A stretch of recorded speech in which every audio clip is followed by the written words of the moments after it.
There's always something, because if there was nothing, how would we know? How many podcasts from the golden age of podcasts are still podcasting? From when it was an indie niche full of quirky nerds.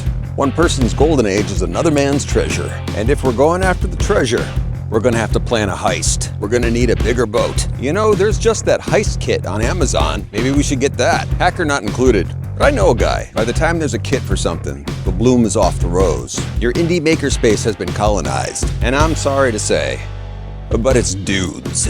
The dudes are back in town. We're gonna have to move on. How much of what anyone says is just nonsense? Probably a high percentage. But no one's done a definitive study. Maybe we should commission a podcast. Get Jane Marie on the case. If people moved on from podcasting because they got industry jobs, that's probably what they were going for. Maybe we should replace Kimmel with Jesse Thorne. I'm sure he'd be interested. And then the whole Maximum Fun family can make its way to TV. Last millennium's dream. I think it's not a great impulse to make the new medium the same as the old medium. But who has the vision to try something completely new? And I'm not just talking about creators. The audience in Peoria will never go for it. Apparently, the coasts have been locked in eternal war with the hicks from the mainland. And if you expose them to too many shiny new ideas, they go apeshit. The internet meant that sophisticated people stuck in a thought desert could reach out to lifelines. But it also means the rabble can rouse in louder voices than before. By the time there's a kit, we're in trouble, I'm saying. A barrier to entry keeps people out, but hoops make for excellent jumpers.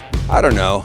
I've seen the tides ebb and flow. I've seen cultural movements rise and be commodified into more bland pap. Are these the tired musings of an old man in his twilight years, angry at mortality and a world that ignored his podcast? I'm 37. That's not old. We shouldn't be this tired all the time. Maybe it's the gluten. Have you tested the gluten? I'll test you. There's a quiz at 11. Don't be late.